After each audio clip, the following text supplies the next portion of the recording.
All right, looks like we are live on Instagram and we're going to go live on YouTube. We should be live on YouTube as well. We're live on Instagram and YouTube, not Facebook today. Hey everybody, welcome back to another hour or so Q&A with Adam from RCwithAdam. That's me.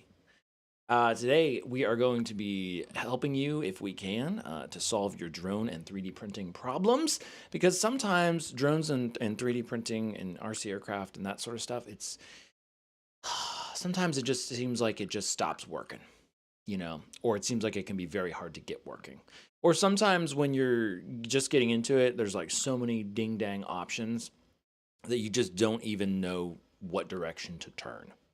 And you want real help from a real person real fast in real time. So that's what we're going to do today, if we can. Hopefully we can. I see we have some questions over on YouTube already, which is fantastic. I guess that's why I should definitely have these scheduled so that you guys can ask questions for that stream, for this session time, meeting time together.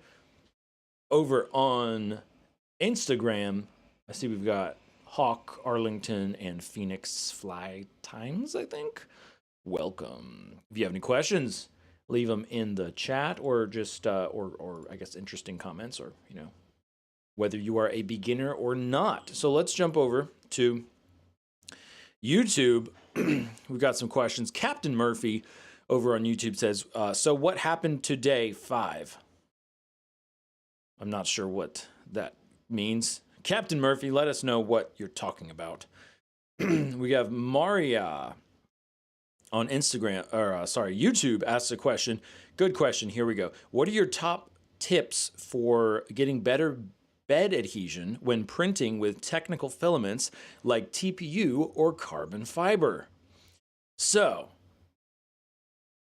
there are many different things you could do. Short answer, if you've tried all of like the free stuff, what you could do is put something like a bed adhesion, almost like a glue stick, basically. Sometimes, I mean, that's the old school thing. So short answer, you could add something like glue stick onto the build plate.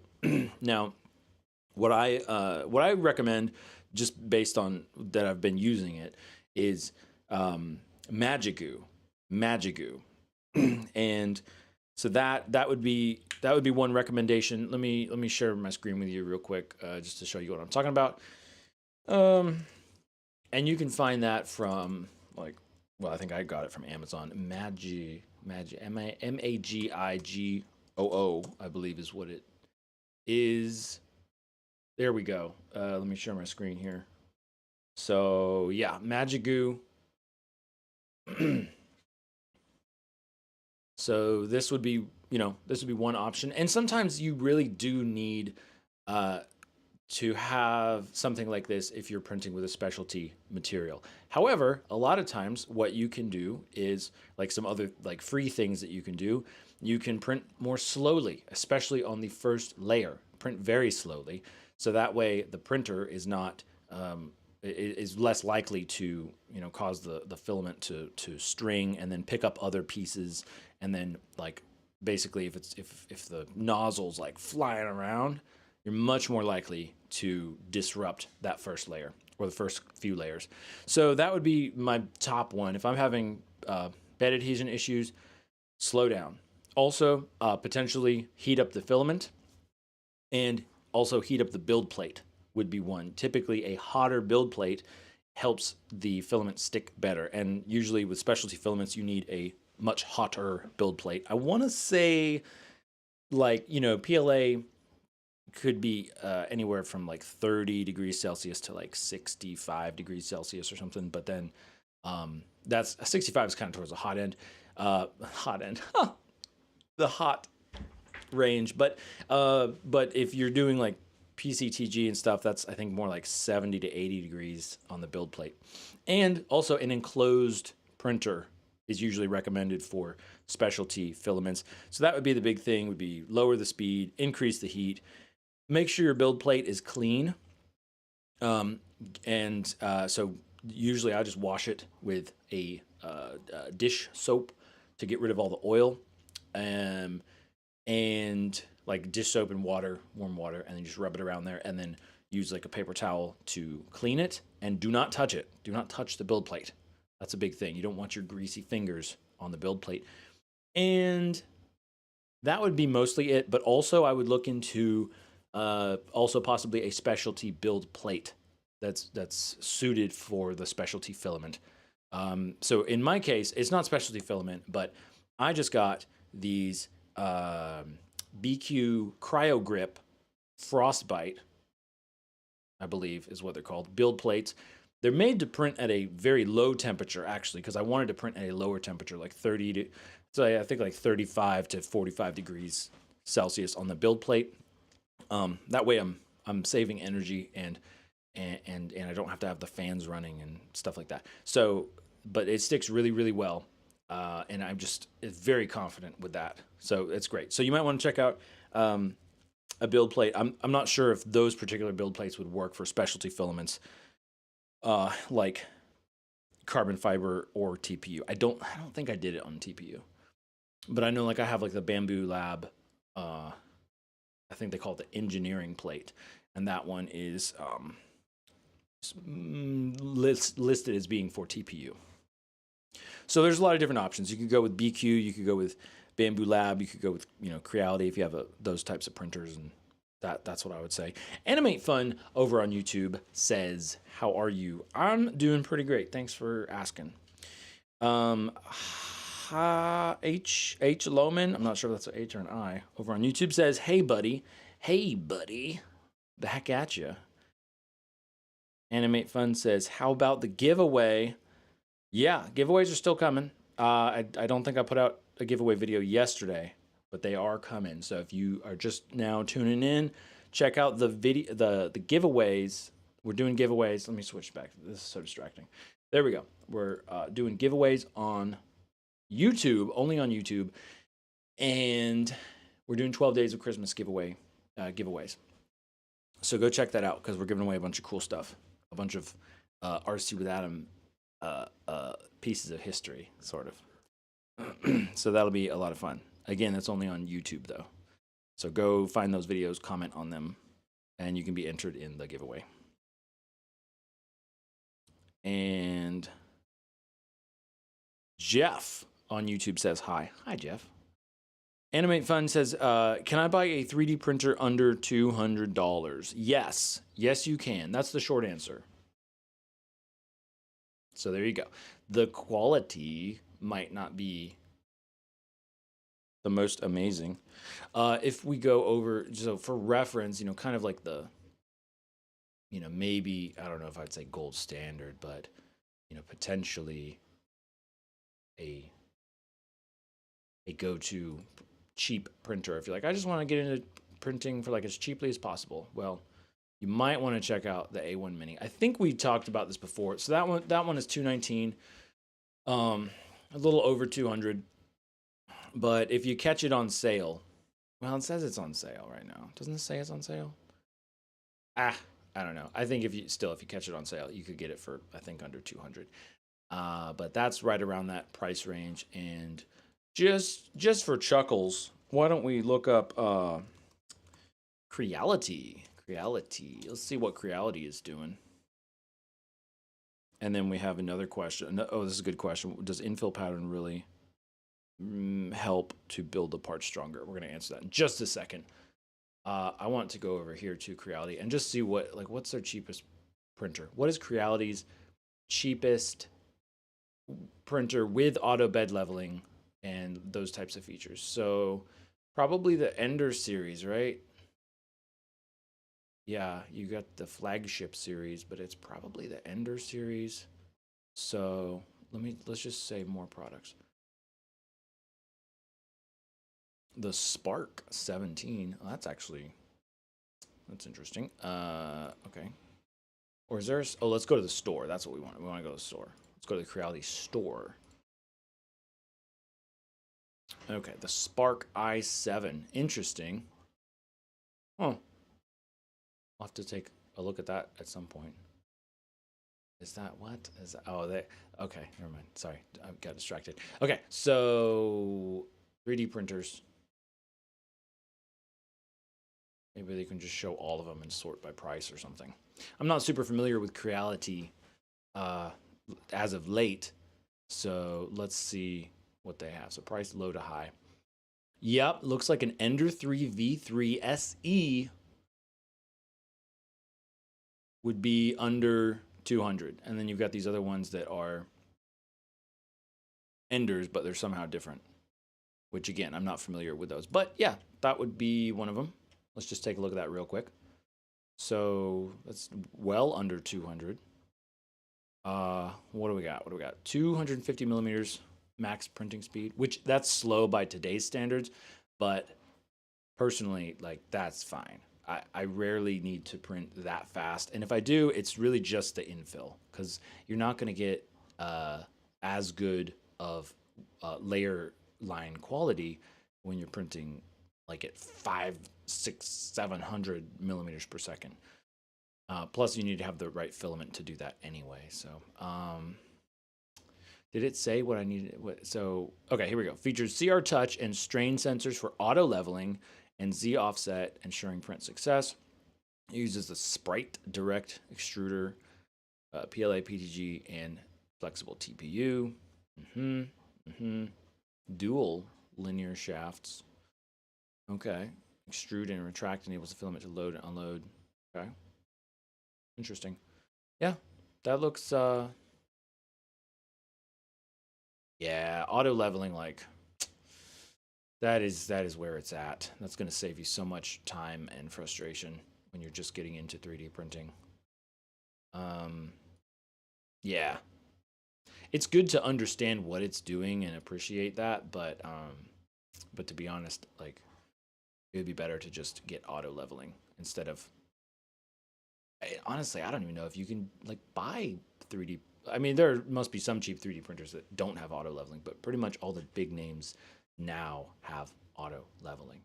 So there you go. I think that answers that question. That would be one that I would personally take a look at if I was wanting to get a 3D printer under $200. Check out some reviews and stuff to kind of see, see what people think of it. But that would be the first thing I would go to. So we have, let's see here. Let me switch to this camera for dramatic effect. We have a question from YouTube. Hello, I gotta figure that out. Is that an H? H. Lohman, I think it's H. Lohman, says, does the infill pattern really matter to build the parts stronger? Yes, absolutely it does. That's the short answer. So there you go. That's the answer. But to expound on that, it really depends on the part that you're printing. And it's not just the infill pattern, but it's also the amount of infill. So you've got the infill, I can pull it up if you want, but I don't want to get like too distracted with it. But I'd be happy to explain that further if you need help. But basically you have the pattern, like the shapes of the infill, and then you also have the density of the infill. So both of those are going to make a difference for printing the part. It depends on like the type of part and the print orientation, and that's up to you how strong you need the part versus how much filament you want to use, or maybe the weight of the part, that type of thing. So typically what I'll use for most prints is the rectilinear print pattern. Sometimes lines. I actually use the line pattern as well, and those tend to be very sparse. The rectilinear, it does like a grid, but it does every other. It alternates the direction of the grid lines for every layer, basically. As opposed to if you do the grid infill, it's going to do a solid grid every single layer, which can be good sometimes, and those are really strong. That's more for strength, certainly. But sometimes you don't need so much. Sometimes you don't need so much strength as much as like support. Like you need the infill to support the walls of what you're building, and wall thickness. The number of walls is also going to make a huge difference for the strength of the part as well. Oh, okay. I can pronounce the name Hello Man. Okay. Thank you. Jeff on YouTube asks, do you have experience in painting your prints? If yes, can you explain the basics? Jeff, do you mean painting in like Bamboo Studio, how they give you the paint option for doing a multicolor print, or do you mean like physical painting with a brush on the printed models? The first one, yes, I do have some experience with painting the models in the Bamboo Studio. No, I do not paint any of my 3D prints. I just not really into that. Although some of them I've thought about. I've considered like maybe it would just make more sense to paint it, but um, I feel like a lot of the 3D prints. Well, I'll just say it's one of those things that I think it's almost like a whole other skill set on its own, and so if you don't do it right, it's going to look really bad as far as physically printing. Painting, sorry, physically painting on the prints. But that's a good question. Flying Butter on YouTube says hi. Hi, Flying Butter. Wow, we are getting so much more of a response from everybody. That's great. We're doing this at 11 a.m. instead of 12 noon. So that's super cool. I think that's helping. Animate Fun on YouTube says, I want to buy the Bamboo Lab A1 Mini, but in Bangladesh it costs around $350. Yeah. Yeah, that is tricky. That is tricky about the different costs in different countries and stuff. Yeah, like I said, I would check out or see if the Creality stuff is a better deal for you in Bangladesh. Um, or possibly another brand. I don't know. And if you find something that is within your budget and you are like, hey, check this out, tell me what you think, you could do that too. You could, I don't know if you can post a link in the chat, but you could tell me the name and brand and stuff, and we could take a look at it together. Maria, I think it's Maria. Maria on YouTube asks, what is the most life-changing 3D printed tool or accessory you've made for your workshop? Oh, what a great question.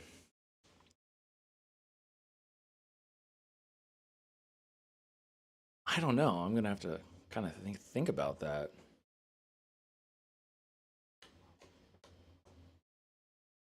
I don't know. I'm kind of blanking out on it. It might be one of those things that's so life-changing I don't even think about it. That's a good question, though. What have I made? You know what? Let me show you. Because it's funny that you mentioned that. Because some people, they love to 3D print like organizers and tools and little like all kinds of accessories for their workshop. But I guess I haven't. I haven't really like super done that a lot, especially lately. I've been mostly printing fun fidget stuff. But let me show you actually one of my favorite 3D prints.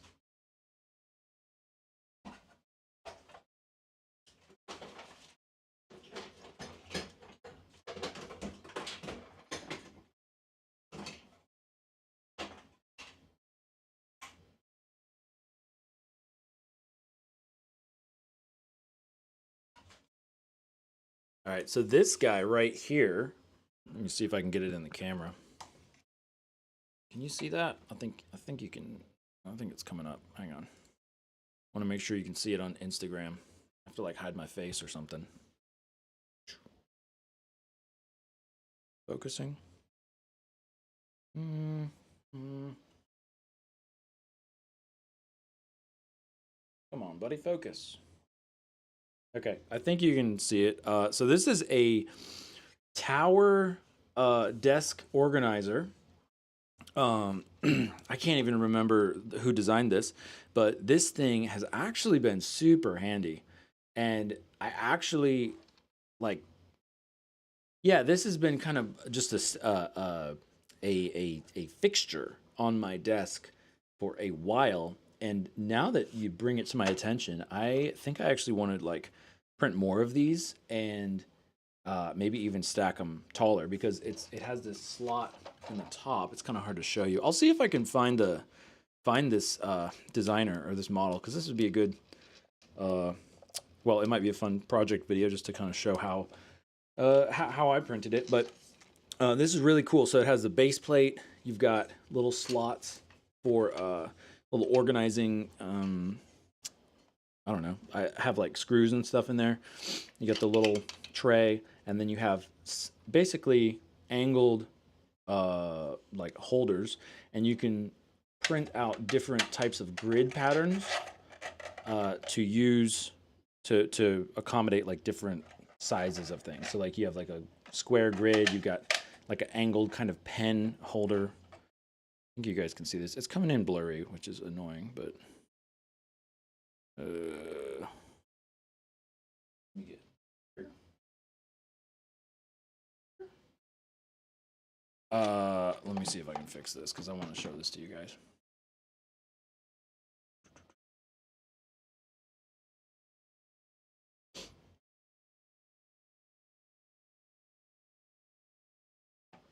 There we go. Okay.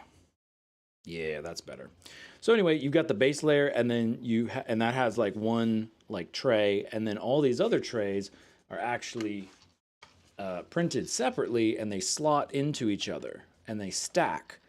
And then, so I mean, I'm pretty sure you can just keep on going because it's got that slot in the top, and then they screw in the back, and then this one, yeah, I think there's different versions, but this one, like if you actually build it, like if you fully build it and stuff, it's designed to have a light, like an LED light in this panel right here, which I don't know if I like that as much. I think I'd rather have it be like a light that's like, I don't know, I'm not sure, but it's pretty cool though because it has like little slots for wiring the LED, and then like little recess area for the LEDs themselves.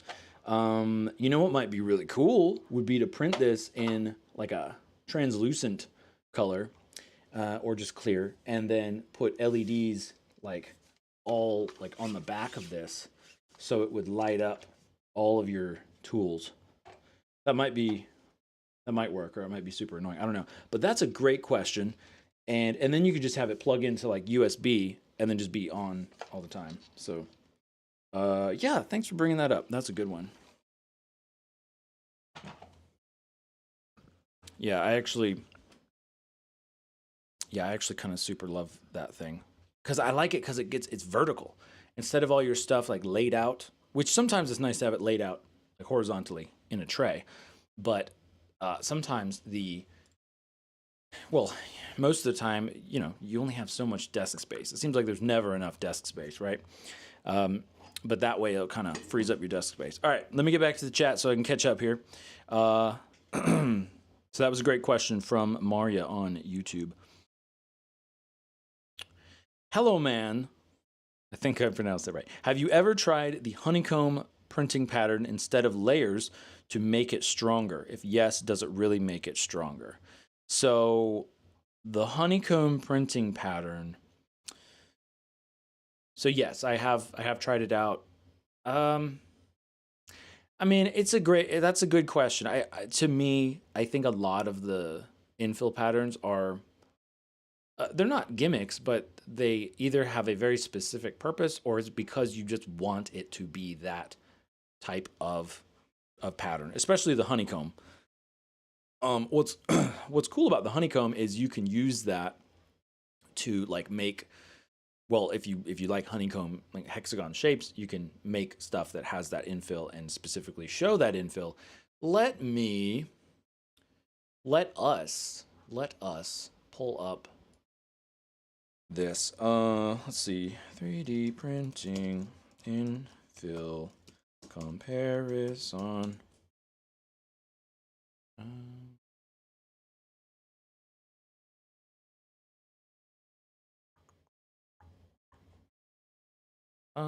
Where is this one? Is that the same one?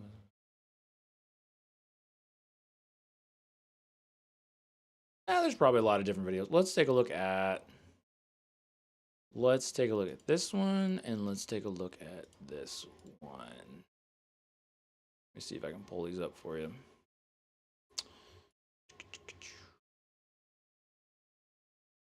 All right, I can't. Let me share my screen with you. And I see some other questions, and we will get to all of your questions in just a few moments. I love the questions, though. Keep them coming. So here we go, sharing the screen. So this video is from 3D Printer Academy, and it's titled "This 3D printer infill is the strongest."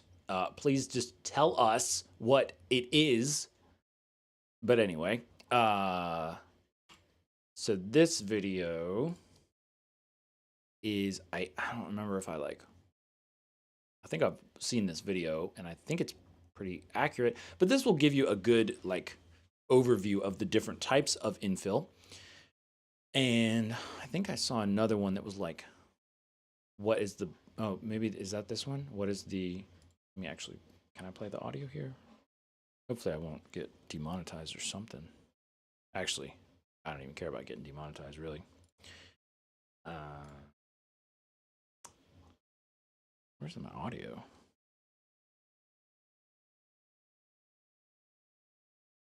That's weird. Uh-oh. Uh-oh. That was weird. Having technical issues. That's strange. Let me get this figured out. But there you go. That was that's probably a good video to check out. There's also you could also check out, oh darn it, hang on one sec. Just give me 1 second. I gotta figure out this issue I'm having with my laptop. It just kind of went kaputski on me.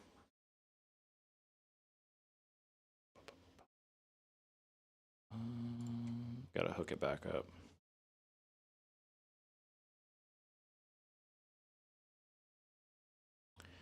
Hello Man says, by the way, I'm in India and it's 10 p.m. here. Okay, cool.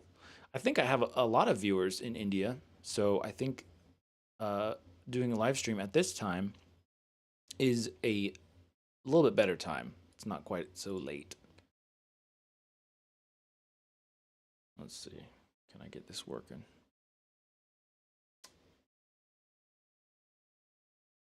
All right, she's working. Here we go.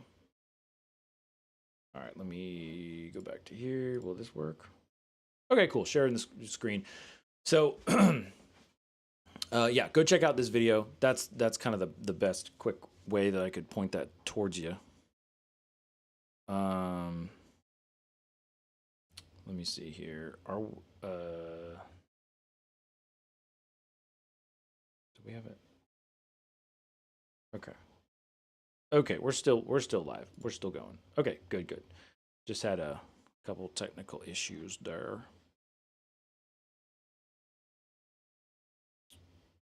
Yeah. So, and basically the short answer to your question, which hopefully I said it in the first place, but in case I didn't, the difference with like honeycomb infill pattern versus others, and the different types of densities, it just really depends on the part.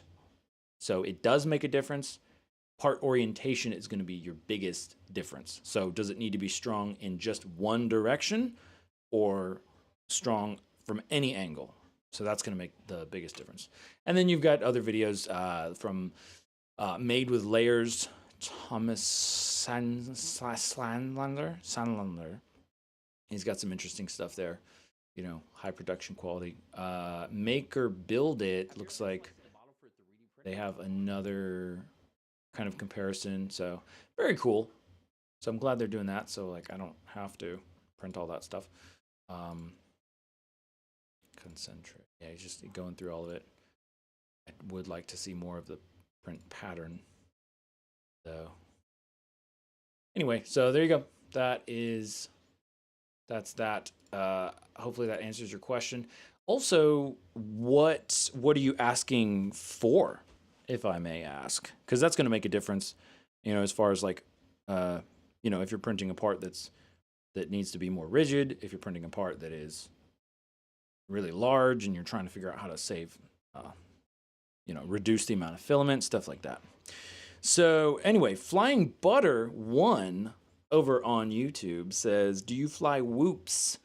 No, not on the regular. And I have had some drones that could be considered whoops, and for everybody else, we're talking about tiny whoops, tiny little tiny FPV drones. In fact, we were just talking about that yesterday. I had it up here somewhere, but it's gone. I don't know if I have. No, I didn't. I don't have it up here. But we were talking about whoops yesterday, and you can go to like tinywhoop.com. That's like the actual like brand, Tiny Whoop. And then Beta FPV, I think I was saying, like getting a beginner kit would be a good option. So I don't fly whoops yet. I want to though, because I need to get back in the FPV game. You know what I'm saying? Especially just for flying around. Just for the fun of it. Even if it's just indoors with little tiny whoops. So I don't yet, but one day I will. And also go into like the times that I've gone to Flight Fest and stuff like that, when people get together and do the tiny whoop races, that seems like a lot of fun. And tiny whoops are so cool because they're like, you get the whole experience of FPV and the thrill of it, but it's in like, everything's tiny, so instead of flying around a giant tree, maybe you're flying around like a little bush, but it seems giant because you're this tiny little quadcopter.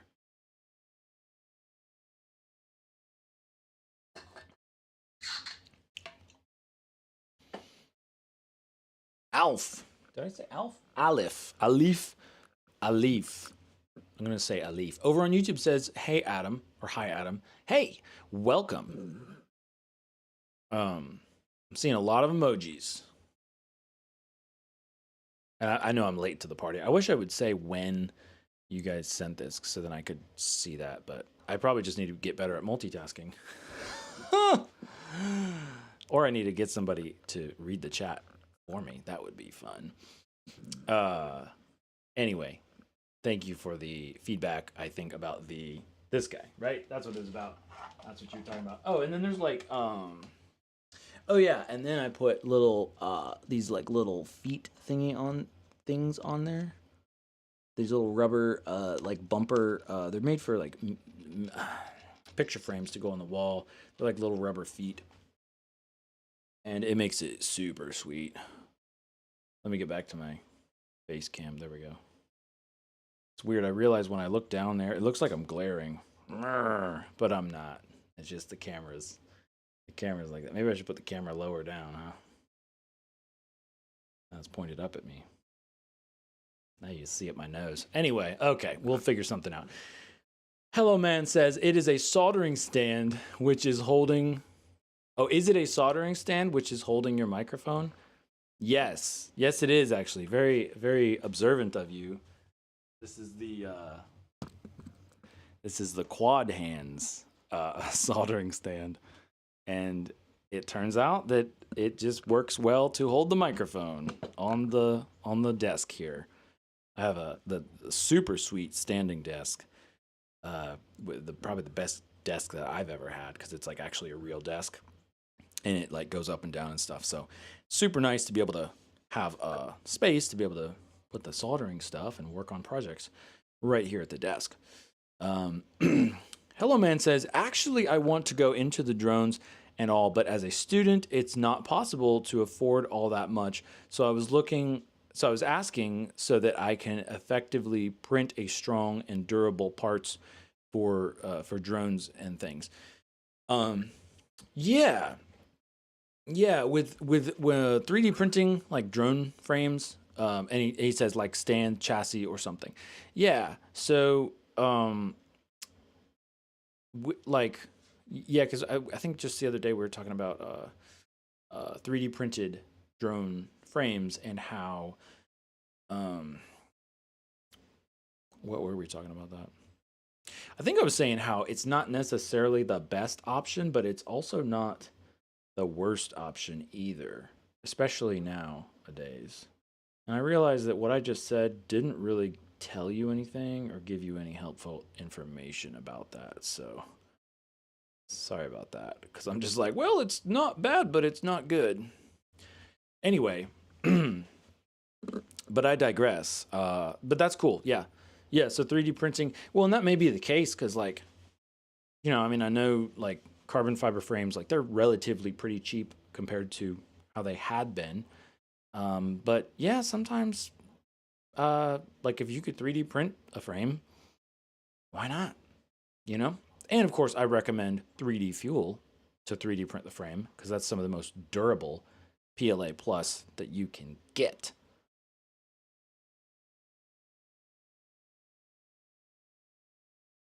Flying Butter One says, dude, start flying whoops.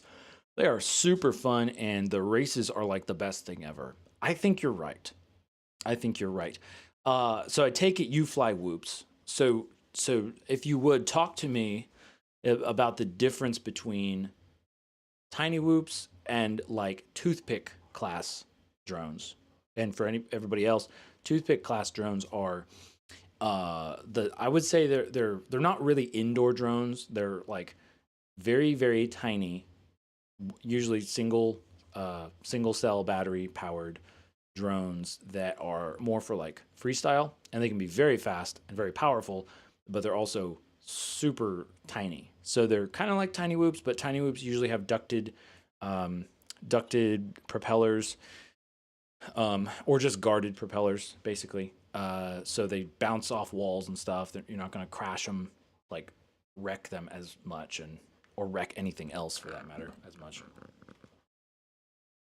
So, but yeah, I appreciate the encouragement. I should do that.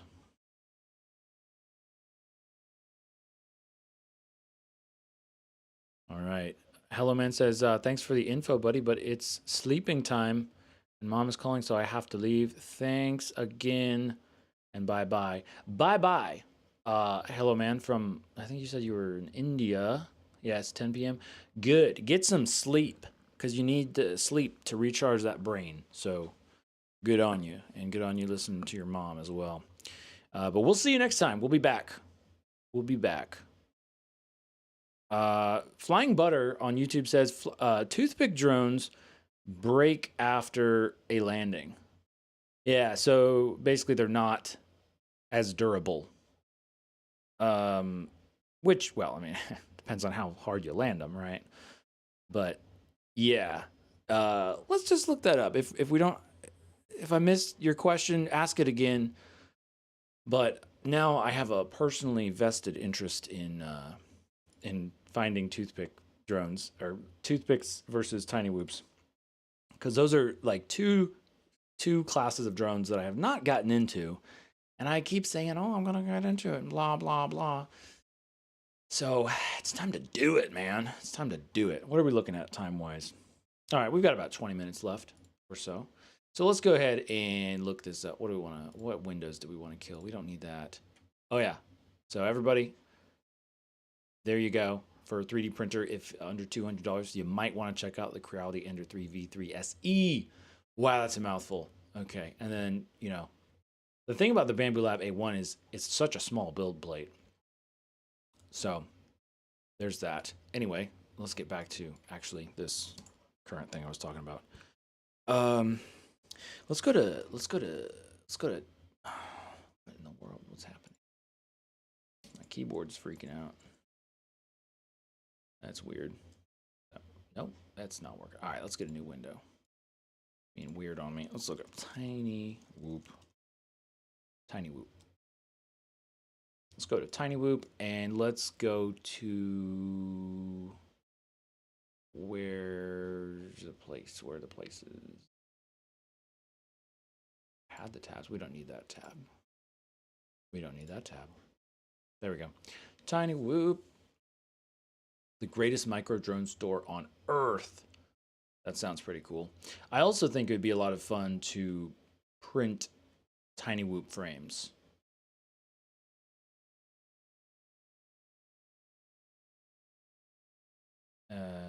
Let's see, what are we looking at? So I guess, yeah, I just really bind and fly. Yeah, that's let's do ELRS aircraft because that's what I would want, I think. Okay, almost everything is sold out. All right. Okay, so they got the free stuff. So the HD. So these ones are really expensive because it's HD. I think they're saying it's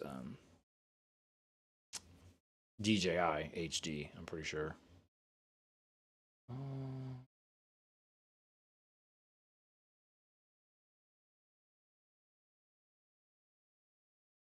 Let's see here.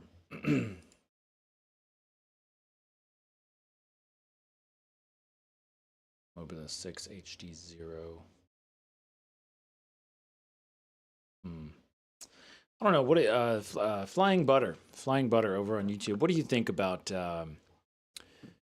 Do you fly HD? Do you fly DJI Digital or HD 0, or do you just stick with good old fashioned analog? I mean, for you personally, and then also, what do you recommend? Because on the one hand, I'm like, well, I want it to be HD because it, it's kind of like the best flight experience. But on the other hand, you're going to add a lot of weight and a lot of cost. And I think especially just kind of just getting into it or just having one to really rip around, I don't know that that would be worthwhile to lay down, almost, what, 250 or so. Well, 238 on an aircraft. You're really ripping it around.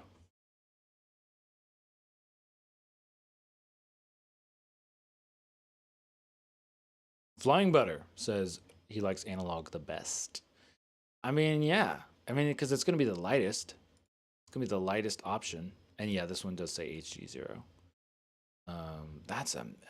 It's amazing, incredible how small these guys are. Let's go over to one of my favorite places on Earth, Pyrodrone. Pyrodrone. Let's go check out Get FPV. And of course, well, no, stop. All right, we'll just do those two for now. I also like race day quads. So let's do pre-built. We want micro. Oh, I guess they have, no, that was Cinewhoop, not Tiny Whoop. Don't get confused between Cinewhoop and Tiny Whoop. Cinewhoop is like larger, usually around 3-inch. So these are micro, but I guess those are pretty micro, but they're not like, what do we got? Yeah, okay. That's more like it. Plug and play without without VTX. Why would you have it without VTX? What do we got? Meteor 75. That's with the DJI 04. So that, yeah. The other common thing with Tiny Whoops is because it has ducted propellers and it's so compact, a lot of times you see the propellers in the view. So if you were trying to like film stuff with like the DJI, with the onboard video recording, which is very good quality, if you were trying to film stuff with that, that might be a problem. I'm not sure. It depends on the field of view. Got the newbie drone Acro B.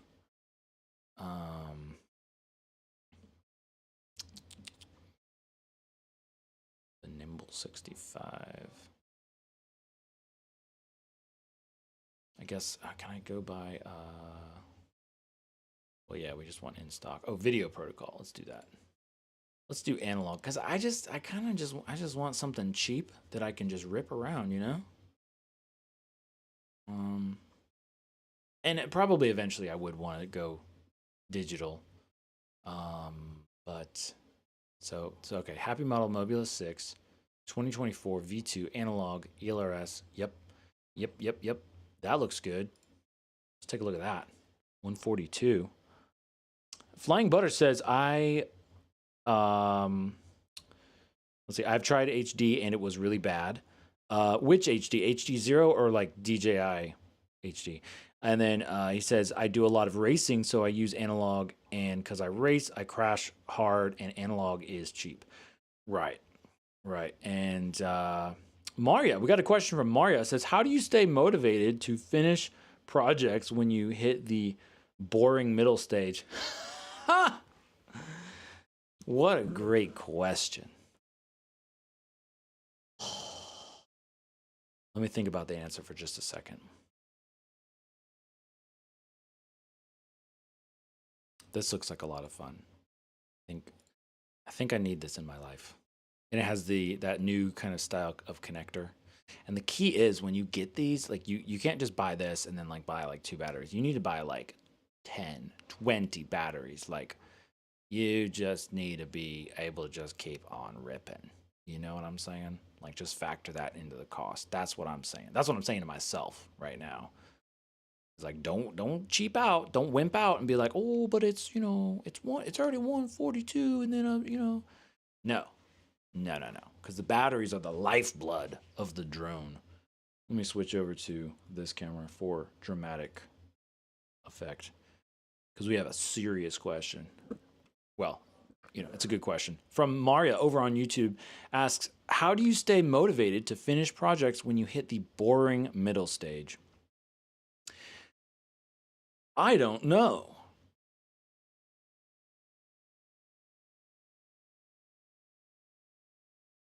Or I guess my question to you would be, you mean people stay motivated during that boring middle stage? No, that's a tough question for me. That hits hard because I don't have a great track record. I'll be honest of following through with projects.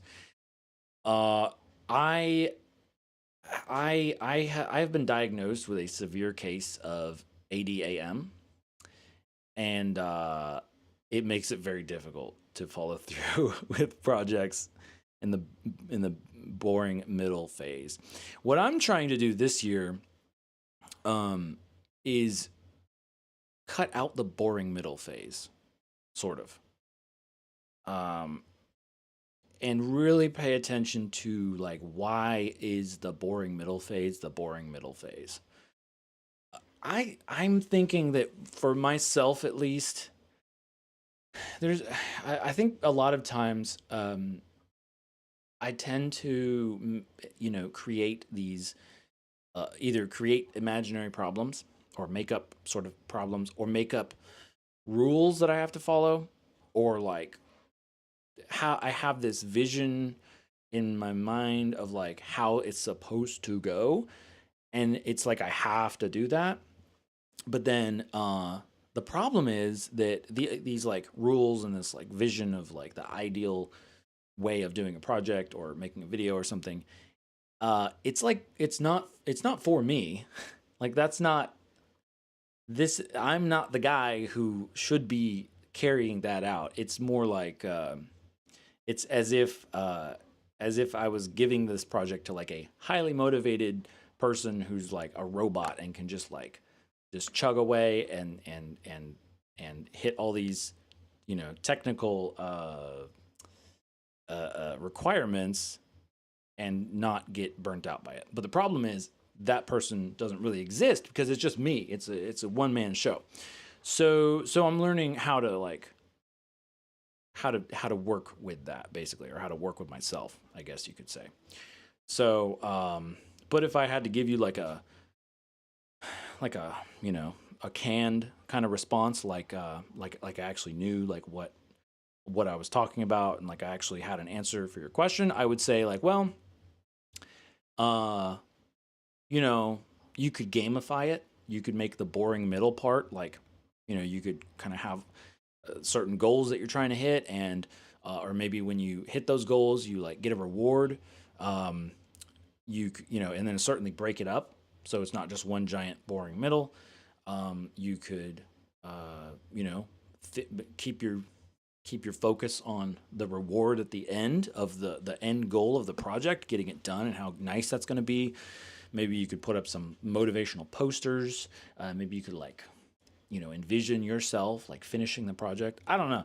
All of these things are like great advice. I give great advice. The problem is I don't always follow my own advice, like ever. At least that's how it feels sometimes. So if that helps, that's great. But I'm not really sure. I can't really speak from experience yet, I would say. But I guess my top takeaway point there would be, if there's a boring middle part and you really don't want to do it, think about why there's a boring middle part and you really don't want to do it. And it's like, do you need to do it? Is it, is it actually a requirement for that goal to be accomplished? Is it just fluff? Is it necessary? Is it really essential? Or is it just busy work? So that's all I got for you for that one.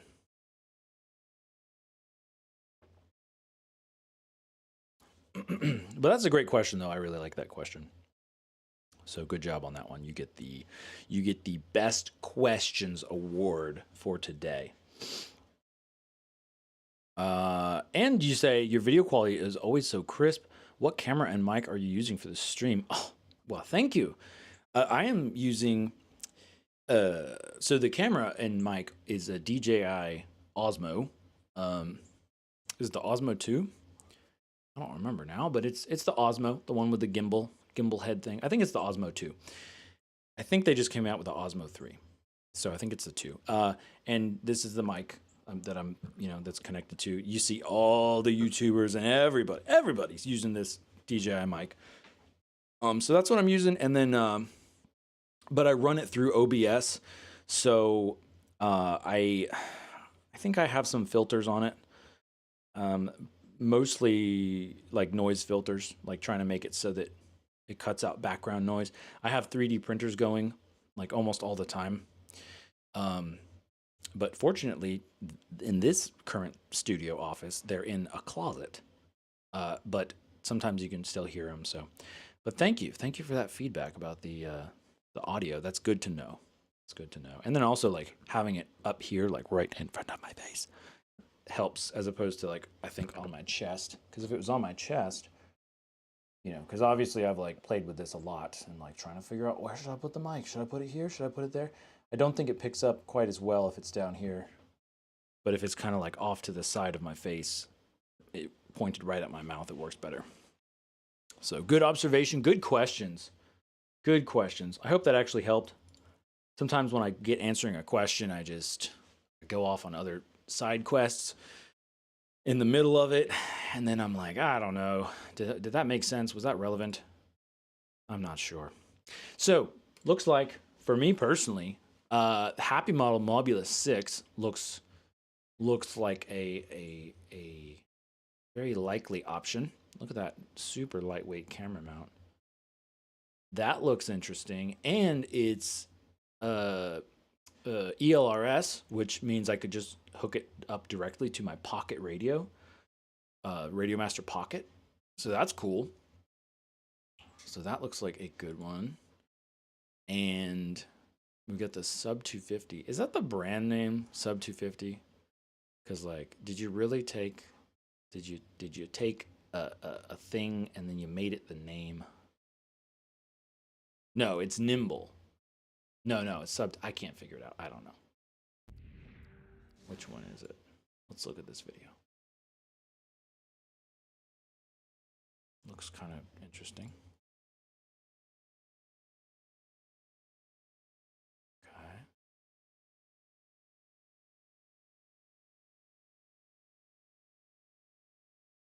Okay, cool. Yeah, it looks like Sub 250 is the brand name, which I guess that makes sense if everything is Sub 250. Otherwise, it's just super duper confusing. But that's my own little 2 cents, 5 cents on that. Oh, look at that! It comes in like a little box, like it's made to display on a shelf or something. Fascinating. Huh? I may need to look into that as well. Comes in colors. So it weighs 30 grams. 0702 motors.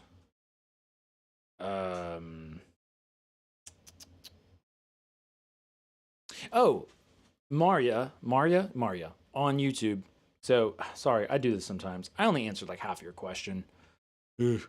So I also on the as far as the video side, I use the DJI Osmo, and I have it hooked up so that like, I don't know how it works or why or whatever, but on my computer, it gives me the option. So I'm running it through OBS, but it also, when I have it connected as a webcam, it gives me the option to blur the background.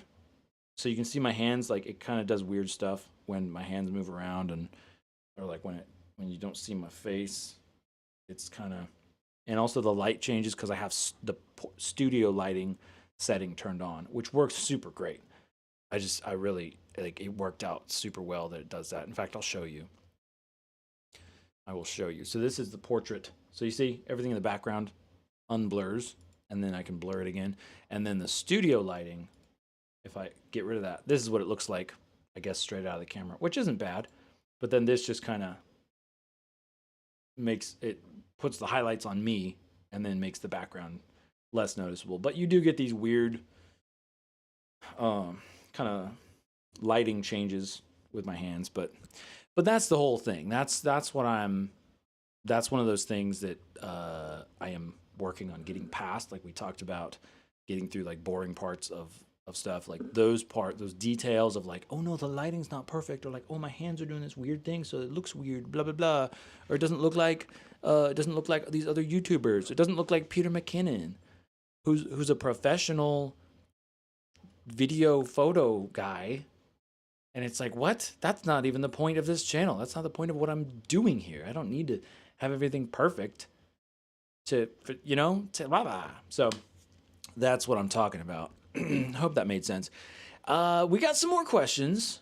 Or actually, no. Flying Butter says, just get the Air 65 way better. Oh, Air 65. You mean the, let me look. You're talking about the Air 65? What is the Air 65? Were we just looking at it? Oh, Beta FPV. There's the Air 65. Oh, okay.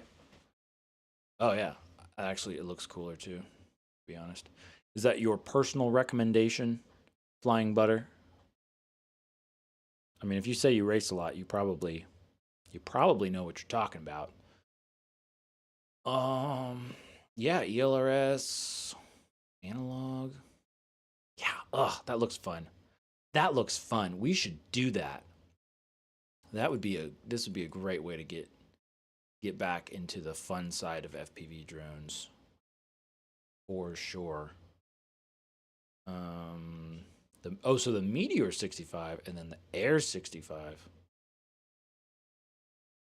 I guess it's okay, it's lighter. They just, the perspective they're showing it at. I'm sorry. Yeah, I'm not sharing my screen. My bad. Here we go. We're back. Looking at the Beta FPV Air 65 as recommended by Flying Butter over on YouTube. Cautious Me says, yeah, sub 250. Sub 250 is the brand name. I had a Nimble 65. Kosh, is that, am I saying that right? Cautious Me? I think it is. Had the Nimble 65. What do you think about that? What would you say about the Nimble 65 versus the, I guess the Air 65 or the other ones? We got Chris, I think it says Chris something, over on YouTube. I think you're saying, know a good place to sell a few of my 5-inch FPV drones.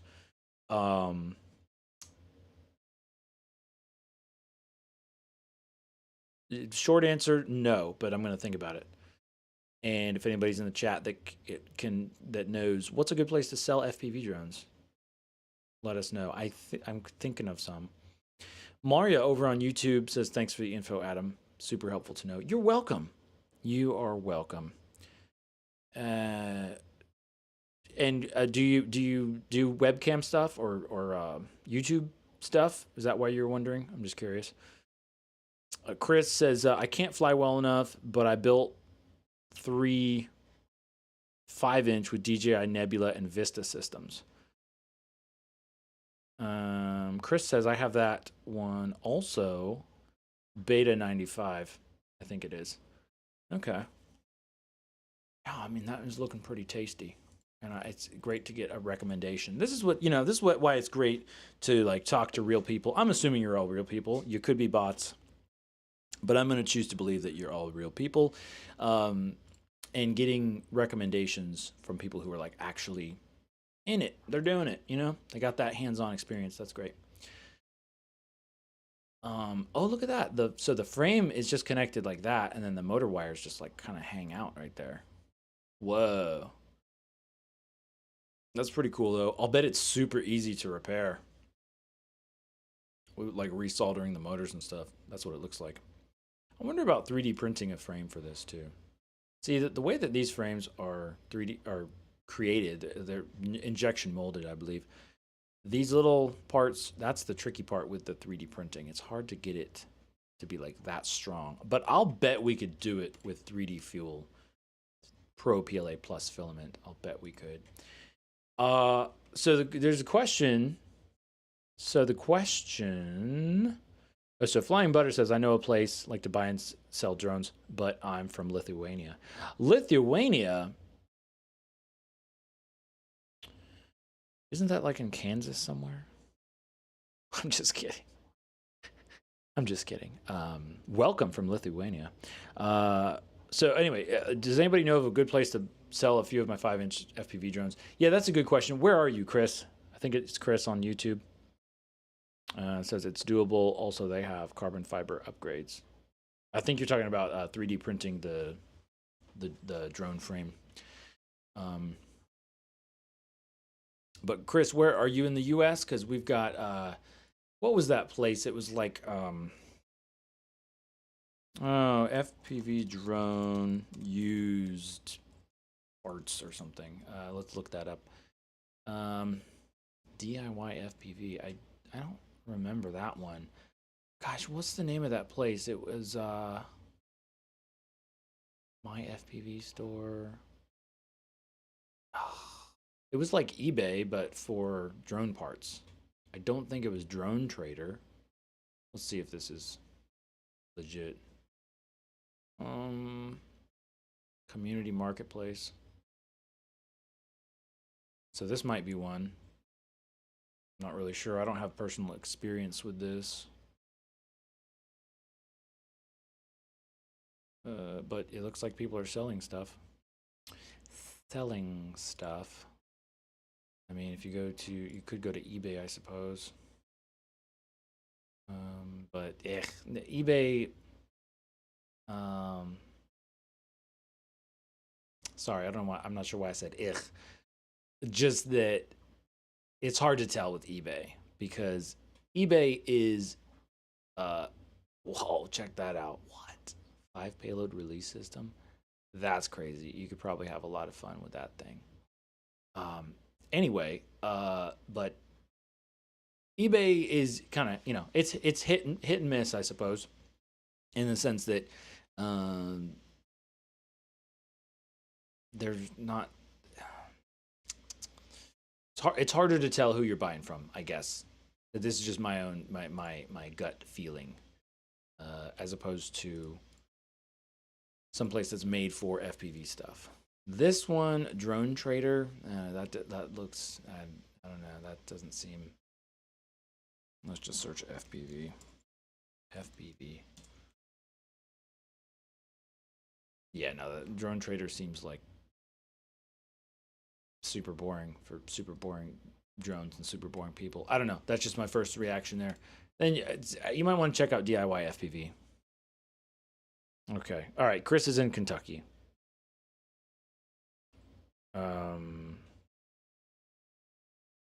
Chris says, I wish I could fly better. And Flying Butter says, Chris, just fly in the sim and you will get better really fast. That's what I was going to say. I was going to say, just get a simulator. Are you flying in the sim, Chris? Because that's, if you didn't start in the sim, you should get in the sim. Just yesterday or was that today? I can't remember. But we were talking about what's like the best free FPV simulator. And that would be Orca Skydive, or Orca, ORQA, FPV.skydive.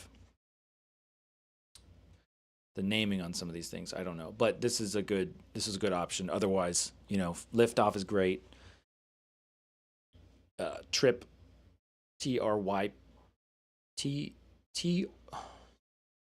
TRYP simulator, that's a good one, or Uncrashed. Those are all great ones. Oh, Velociraptor. Chris says Velociraptor. No, Velocidrone. That's right. Okay. Yeah, Velocidrone. All right, that's what it's called, right? I have it. I had it. I've used that one. People have said like Velocidrone is really the best one for drone racers. Like, I'm not sure if it's like the physics or what, but honestly, there's so many and they're all so good that it's like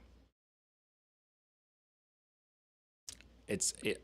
I'm not even sure why you'd pick one over the other specifically, aside from like if it runs on your computer versus one that doesn't, or one costs more and one doesn't. Oh, and Cautious Me is back and says about the Nimble 65 and the Air 65, they were the same to me. Okay. Yeah, and I'm sure they're all quite similar in a lot of ways, but I think I will go going back to the Tiny Whoop stuff. Um, yeah, Chris says I will try a few different ones. Yeah, check it out for sure. And if you haven't, because I don't know if we've met before, but if you haven't seen it before, I have a playlist on how to fly drones, and that might help you kind of understand, like kind of get like the concepts down, because that's that it just depends on like whether you're struggling with the concepts of how the drone flies and how things work versus like maybe I don't know muscle memory or reaction time or something like that. But if I can find it.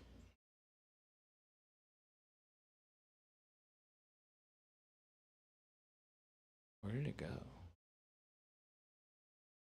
Oh, here we go.